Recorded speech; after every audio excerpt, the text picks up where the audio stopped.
And welcome everyone to the afternoon. We're just wrapping up this amazing morning session. So hot. If you've just joining us now and you've missed out on the previous sessions, you definitely want to go back and watch those. In this session, we're going to be talking about how you can maximize engagements with virtual events. So, welcome to the session. But before we get into this conversation, just a few housekeeping details so that you can get the best out of this experience. First of all, you want to head over onto your profile and complete your bio, and don't forget to add in a photograph, because what we want everyone to do is to add each other to the contacts. And it's so much better to do that if people know who you are, how they can connect with you, and more so if they can see who you are. Also, there is a chat feature. So you want to be able to go and have a conversation with each other in the chat feature.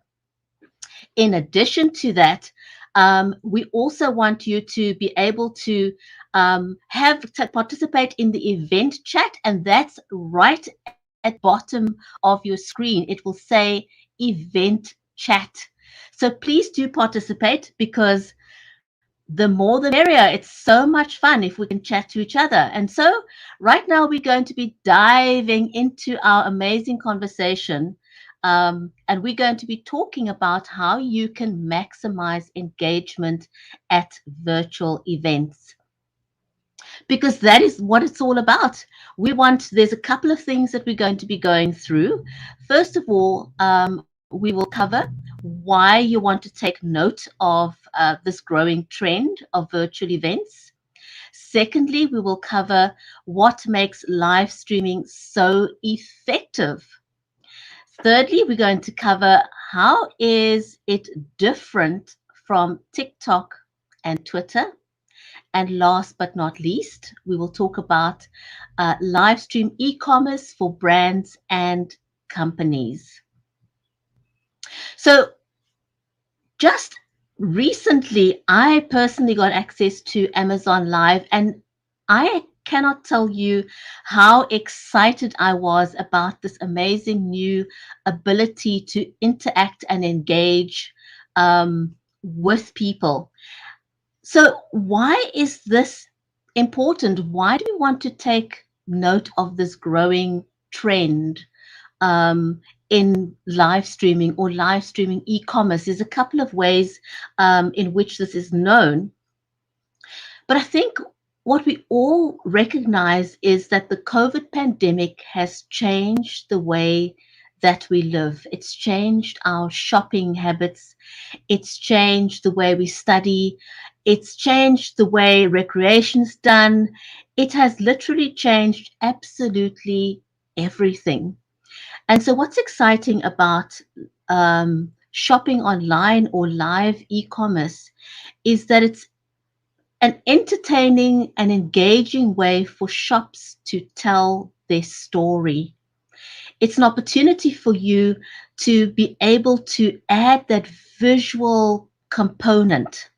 You know, it's one thing for people to read an advert or to see something in an image, but when you are present on screen, you add a completely new dynamic. And so what Amazon Live has done is it brings buyers closer to people that they want to interact with, people they want to sell with. And what is attractive about it, or what works great, is that it is really, I like to call it relationship marketing. But to carry on with this conversation, it's always more fun if we bring other people on screen. So we're going to be adding Pixie, Jay, and Scott into the conversation, because there's so much to talk about on this topic. Pixie, Jay, welcome. Hi, everybody. Hi. Hello. Scott, thanks for joining us. You're welcome. So when we talk about this new, and Zeph is there, yay! Zeph is joining us as well. Everybody. Oh, this is magical.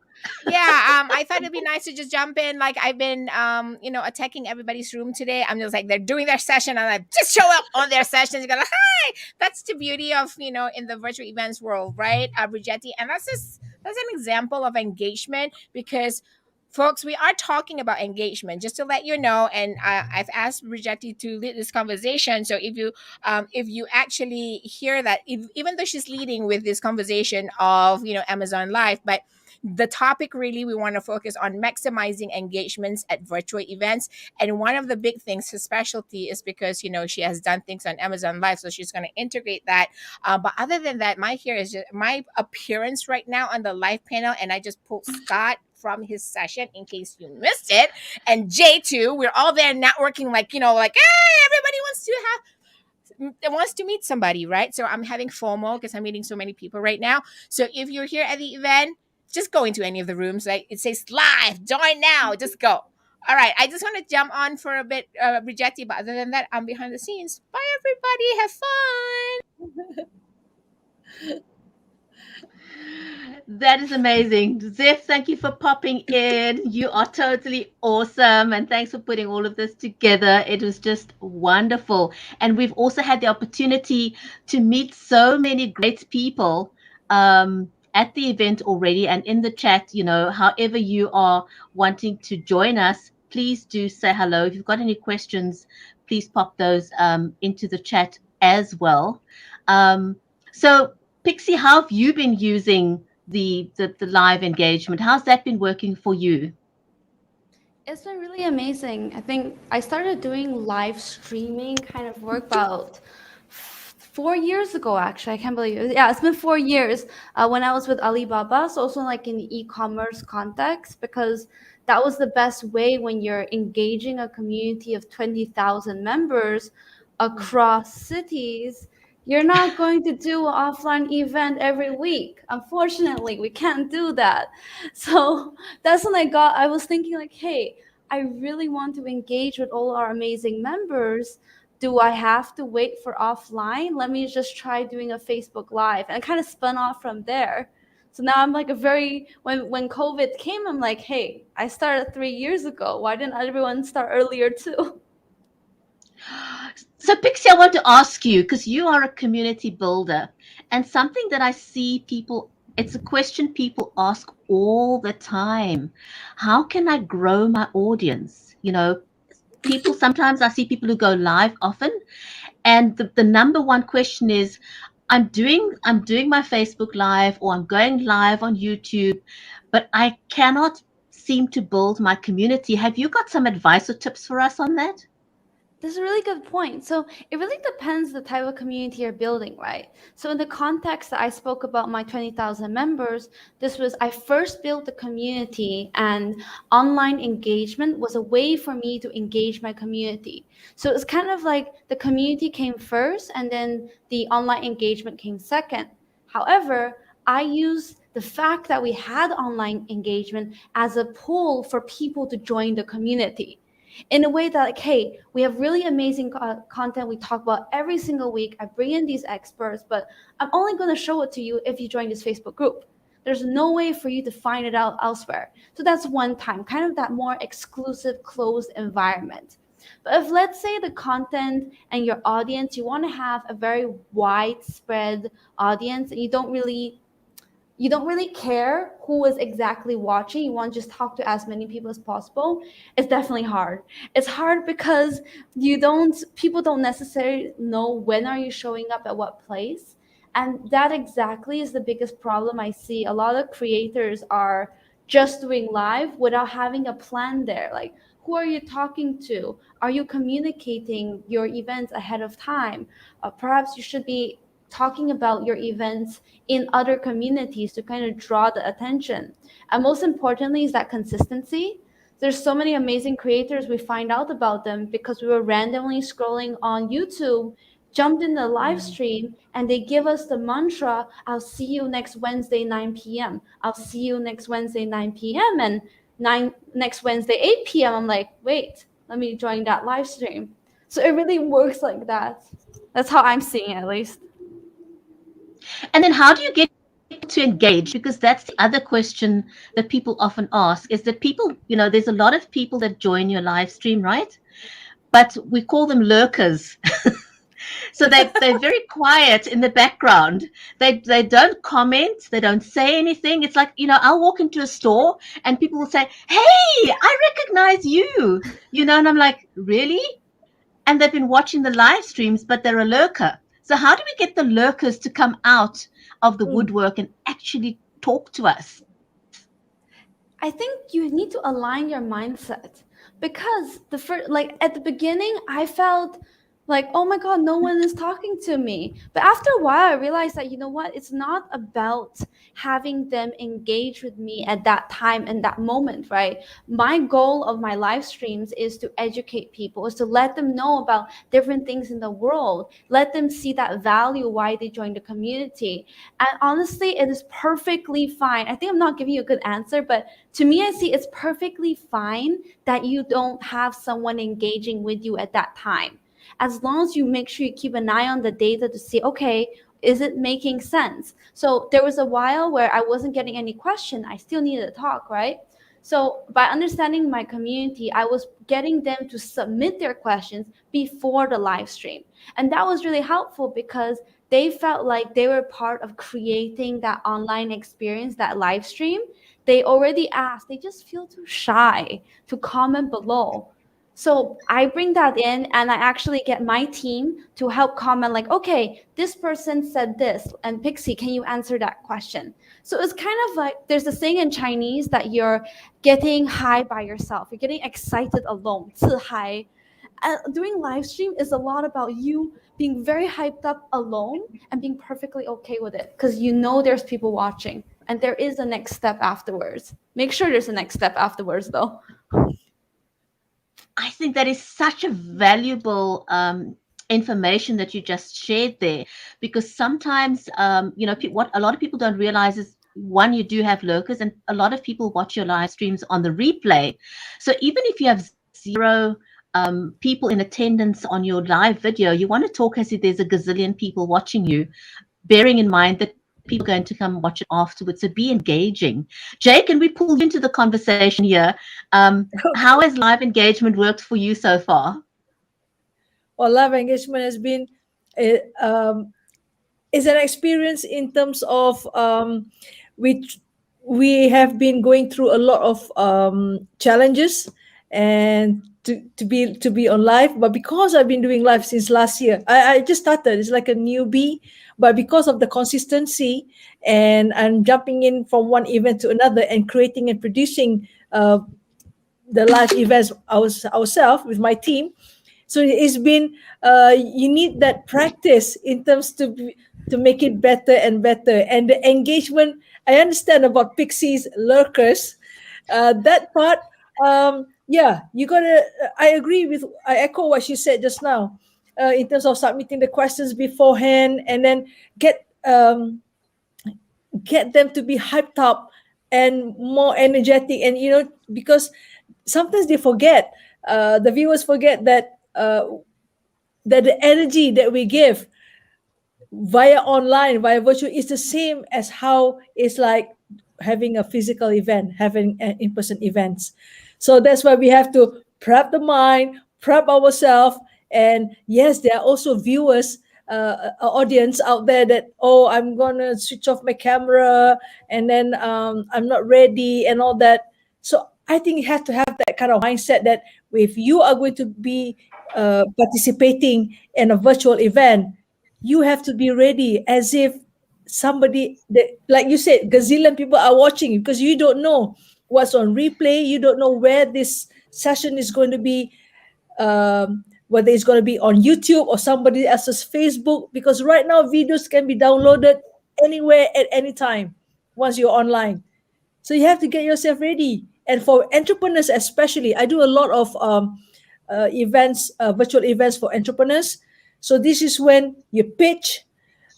You have to be visible. You have to be participating in the conversations in the chat, because if not, you're not going to be exposed. Because right now there's still physical events are not really happening at the moment where I'm at. I'm from Malaysia, I'm from Kuala Lumpur.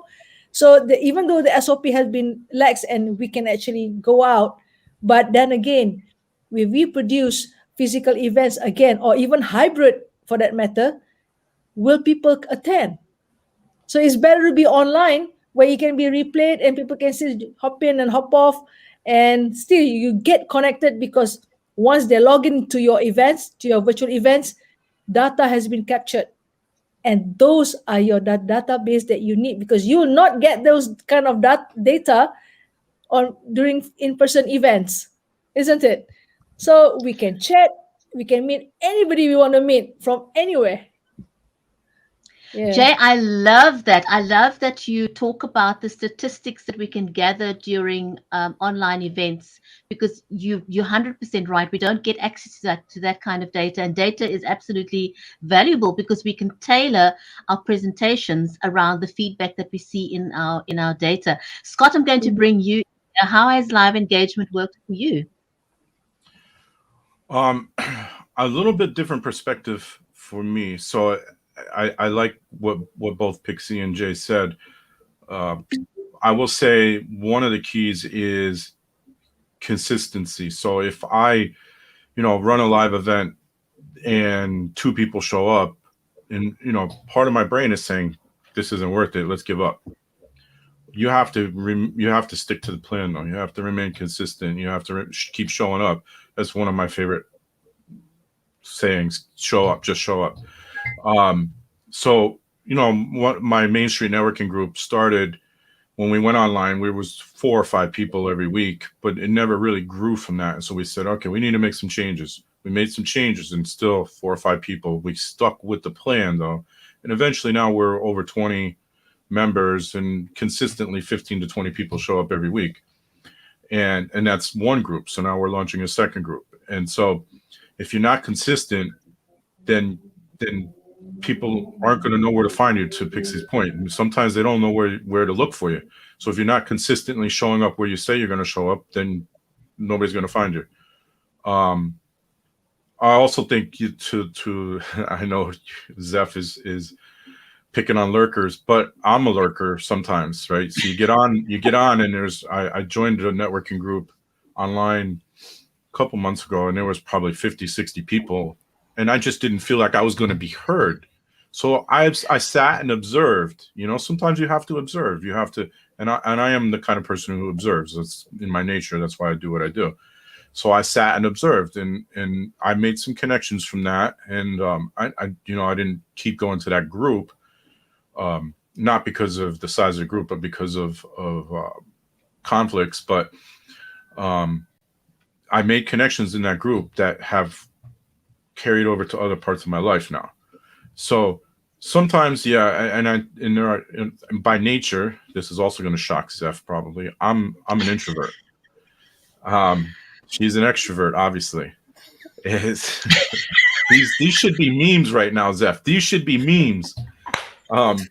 I'm an introvert, so I may not start the conversation a lot of the time. But I also recognize that. I think a lot of introverts I'm going to tell you guys this, right? don't so always if you recognize actually that. network with him, what you need to do is check out all his posts.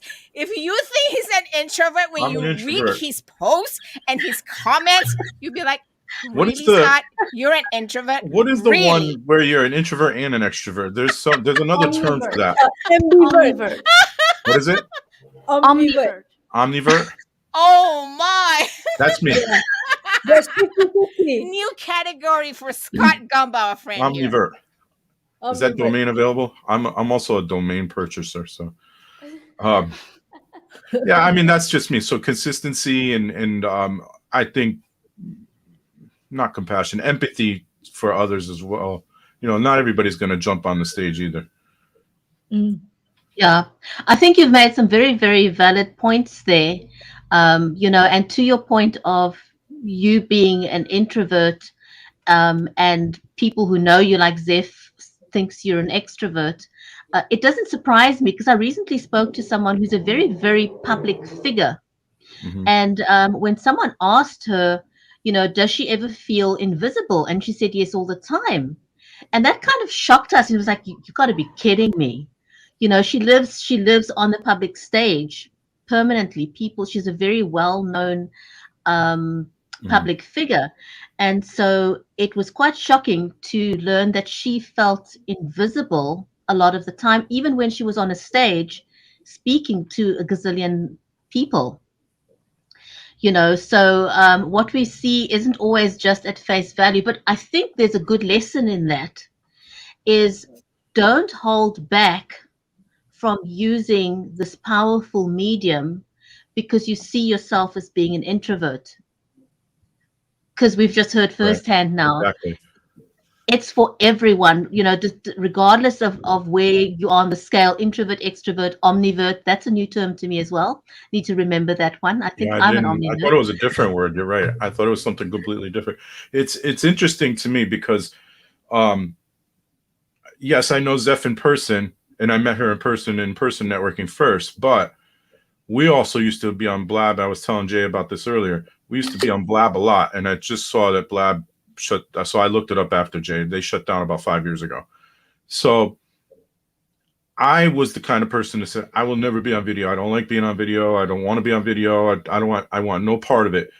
And it wasn't Zeph. It was somebody else I know that Thank said, you "Hey, so can you?" much for saying that because I needed somebody to say that on camera today because I think it's very important for all our audiences out there who is at the expo and this may be your first experience experiencing all these different people coming in together in one platform. Thank you for saying that because I keep saying that all the time. Okay, I'm gonna not be nosy in it now. So it was another friend of mine that said, "Hey, can you do this thing for me, Blab?" And I do a little bit of digital stuff, and then most of my stuff is IT. I said I had no idea what Blab was. I said, "Sure, why not?" So I clicked the link. They sent me on my phone, and it turned out it was what Blab was. If you're familiar with Blab, it was similar to this in that you were chatting with a bunch of people on camera. And I didn't know at the time. I was like, okay, but it's once you do it, it's addictive, and you want to keep doing it. Yeah. Can Absolutely, I I just agree with you add totally. I something? mean, just Can sure. I just add something? It's like so I always tell this a lot. It's just like when we go to the coffee shop, right? I don't care what your coffee shop is, cafe, bistro, you name it, restaurant, right? I like to feature conversations like this. You don't have to be so proper, but in a way, we're giving value. Then you don't know when it transitioned from a coffee shop conversation to really a mastermind. And I think that's the magical part. And in this event, our theme is reimagining the virtual networking experience or virtual events experience. I think this is a great example of a coffee shop conversation turns mastermind and then suddenly next year I'm in South Africa with Bridgetti, or I could be in Malaysia, or I can be in Spain with Pixie, and then it becomes really magical. So that's what I think we're trying to experience here. So yeah. I want to go to Spain. I also want to go. I want to go to Spain. Okay, we're Come, all gonna come, make come. a retreat to Spain, right? And then we'll just Woohoo! like, hey Pixie, we're just gonna stay over at your house. All right, again, The removing Spanish, myself. it's called the Spanish retreat, right? And Mhm. Scott, isn't this just this visual now of four people on screen? It's like just so blab, right? Yeah, exactly. Blab started. I think it was four at first, and then it expanded to maybe 6 or 8 or something like that. Yeah, that's And true. and and remember, it's amazing how the word blab has become a thing long after blab has died. It's funny how memorable it is. And I think Mhm. to a lot of us it was possibly how unceremoniously it came to an end. It's like, it was there one day and the next day it's kind of gone. And it just left an entire community of people at a complete loss. But there's a lesson in that. There's an absolute valuable lesson in that. Don't get hung up on the technology or the Mhm. software. You Yeah. know, don't hook yourself into just one platform and not know how everything else works. Always be aware of what's changing. Be aware that the landscape can change any minute, just as Blab went away in a heartbeat like that. Mhm. But yet it was memorable. So how do you make yourself memorable the way Blab did? We will never forget the word. Anyone who came from that space will never forget the word blab. It's become synonymous with what we now know as, as live streaming. So how do you make yourself memorable using, camera? Pixie, do you have any tips for us there? Yeah, definitely. So I think a lot of my career as a community builder in the past 10 years was built a lot around how I could make whether it be myself or my community memorable to other people to make them want to join, right? Because you don't join forces in some way with someone you don't find with an attractive character, attractive goal, mission, or something shared value to want to be part of. I think the biggest lesson I learned is that I hate using the term authentic. I like it a lot. I feel it's overused, but I would say you should stay authentic to what you are preaching. What is the goal of that community? What is what makes the community or who you are itself, right?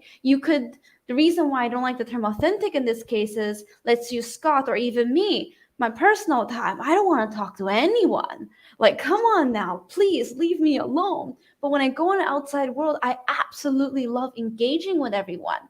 Am I not being authentic when I'm showing the very excited Pixie versus the quiet, leave me alone, let me play Sudoku Pixie?